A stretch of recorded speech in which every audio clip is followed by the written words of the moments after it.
जिन जिन लोगों को भी फैट लॉस करना है वो चाहते हैं कि उनका फैट जल्दी से जल्दी लॉस हो जाए। वो चाहते हैं कि उनका हफ्ते में 1 से 2 किलो वेट लॉस होता रहे। तो इस वीडियो में उस बारे में ही बात करेंगे कि आप कितना वेट लॉस कर सकते हैं एक हफ्ते में, या कितना फैट लॉस कर सकते हैं, और ये अप्रोच किस किस को फॉलो करनी चाहिए, किन किन इंडिविजुअल पर ये अप्लाई होती है। ये फैट लॉस टिप्स 3 प्रकार के लोगों पर अप्लाई होती है। पहला तो जिन्हें मिनी कट करना है। अगर आप एक बल्क कर रहे हो और आपको बल्क करते करते 6 से 8 महीने हो गए हैं, तो आप एक बीच में मिनी कट लेते हो जिसमें आप रैपिडली अपनी कैलोरी डाउन करते हो, जिससे आपने जो थोड़ा बहुत एक्सेस फैट पुट ऑन किया है उसे आप कम कर सकते हो और दोबारा से अपने बल्क को जारी रख सकते हो।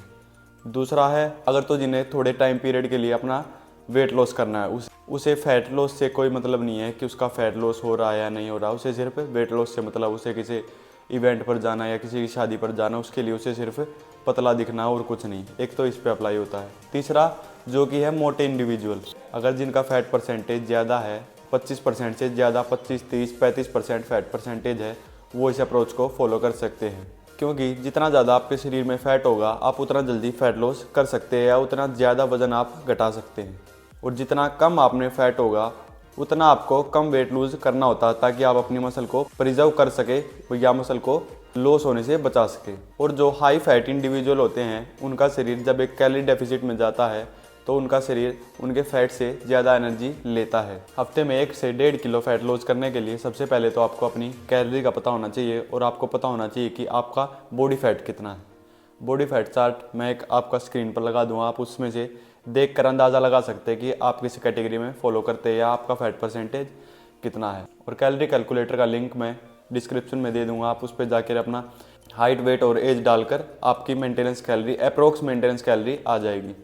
अब आपको पता चल गया है कि आपके मेंटेनेंस कैलोरी कितनी है और आपका बॉडी फैट परसेंटेज कितना है।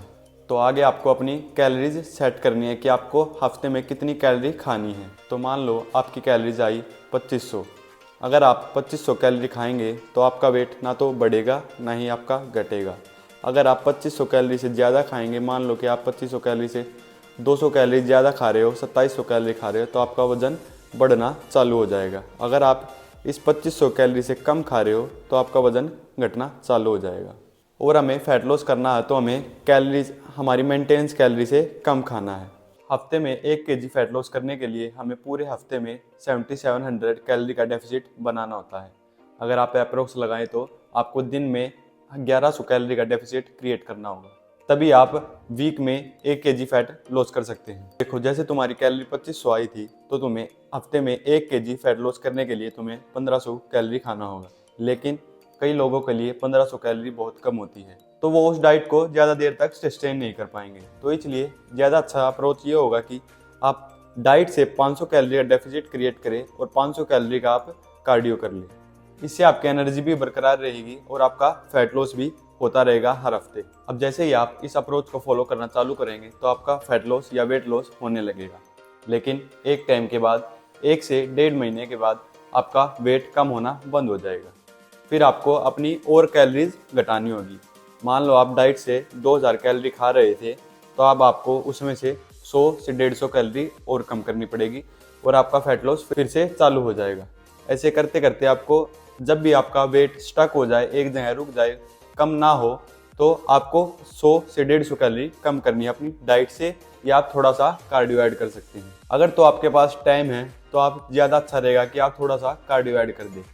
बेसिकली 500 कैलोरी बर्न करने के लिए आपको 1 से 1.5 घंटा वॉक करनी होगी।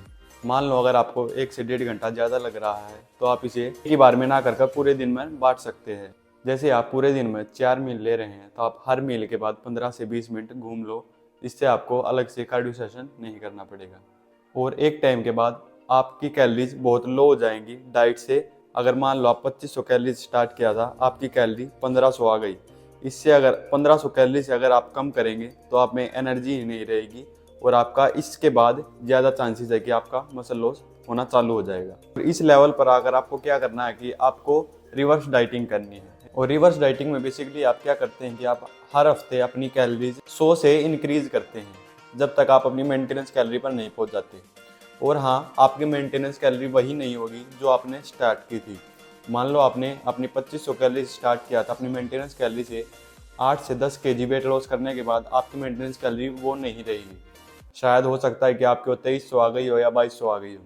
आपको उस कैलोरी तक अपने तक पहुंचना है रिवर्स डाइटिंग में, और फिर वहां से आप दोबारा अपना फैट लॉस जारी रख सकते हैं। लेकिन इस बार जब आप अपना फैट लॉस चालू करें तो मेक श्योर करें कि आप उतनी कैलोरी लो ना करें। जैसे कि अगर आप पहले 30% बॉडी फैट पर थे तो आप 1000 कैलोरी का डेफिसिट क्रिएट कर रहे थे, लेकिन अब आप मान लो 20 से 22% बॉडी फैट पर आ गए हो, तो आपको इतना बड़ा कैलोरी डेफिसिट नहीं करना। आपको सिर्फ 500 से 600 कैलोरी का कैलोरी डेफिसिट रखना है, और इस कैलोरी डेफिसिट को आपको तब तक रखना जब तक आप अपने आइडियल बॉडी फैट पर नहीं पहुंच जाते, और इस प्रोसेस को ऐसे ही जारी रखना है। जितना ज़्यादा आपका फैट होगा उतनी जल्दी आप अपना वेट लॉस कर सकोगे। कि अगर आपका फैट परसेंटेज कम है तो आप अपना कम डेफिसिट क्रिएट करोगे।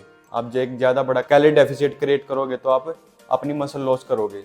और फैट लॉस के दौरान आपको अच्छा वेट ट्रेनिंग करना है, और दूसरा है कि आपको अपना अच्छा प्रोटीन इंटेक रखना है। मान लो अगर आपका वेट 80 किलो है और आपका फैट परसेंटेज बहुत ज़्यादा है, तो आपको अपने बॉडी वेट से 1.5 to 1.6 पर केजी ऑफ बॉडी वेट रखना है प्रोटीन।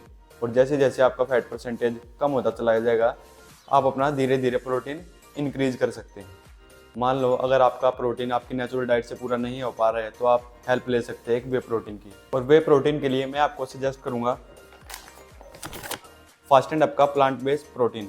देखो ये वे प्रोटीन एक तो वीगन है, ये ग्लूटेन फ्री है, इसमें कोई भी बाहर से एक्स्ट्रा शुगर एडिड नहीं है, और ये सोया फ्री है। और इस प्रोटीन को कौन कौन ले सकता है? देखो पहले तो जिसको वे प्रोटीन डाइजेस्ट नहीं होता, अगर जिसे मिल्क से बनी हुई चीज़ें डाइजेस्ट नहीं होती, एक तो वो ले सकता है। दूसरा जिसे वे प्रोटीन भी डाइजेस्ट नहीं होता, अगर किसी भी बंदे को वे प्रोटीन डाइजेस्ट नहीं होता तो वो प्लांट बेस्ड प्रोटीन ले सकता है।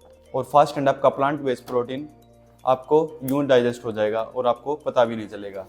बेसिकली जो प्लांट प्रोटीन होते हैं वो मिल्क प्रोटीन के कंपैरिजन में ज़्यादा जल्दी डाइजेस्ट होते हैं, और इसकी हर एक स्कूप में आपको 26 ग्राम प्रोटीन मिलेगा। और इसको कंज्यूम कैसे करना है वो मैं आपको बता देता हूँ।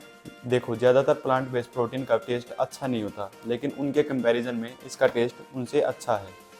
ये वैसा वो बिटर सा फ्लेवर नहीं देता, ये कुकी एंड क्रीम फ्लेवर है। आपको 250 ml पानी में 1 स्कूप प्रोटीन डालना है। ये मैंने 1 स्कूप प्रोटीन डाल दिया।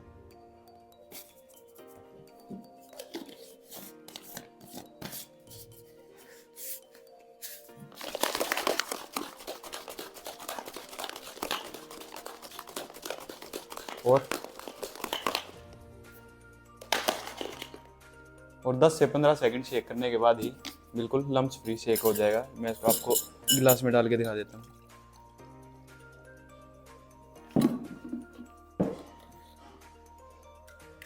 बिल्कुल स्मूथ सा एक शेक बन चुका है, इसमें एक भी लम्स नहीं बना। मैं इसको टेस्ट करके दिखा देता हूँ।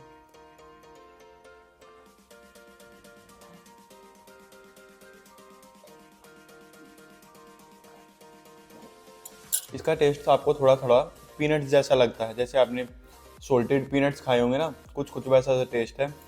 बुरा नहीं है लेकिन ठीक है, अच्छा फ्लेवर है। आप इसे चेकआउट कर सकते हैं, डिस्क्रिप्शन में आपको इसका लिंक मिल जाएगा। और अगर आप मेरा कूपन कोड इस्तेमाल करेंगे तो आपको कुछ % का ऑफ मिल जाएगा। यही था आज का हमारा वीडियो। अगर आपको वीडियो अच्छा लगा तो आप मेरे चैनल को सब्सक्राइब कर सकते हैं और एक लाइक का बटन भी दबा सकते हैं।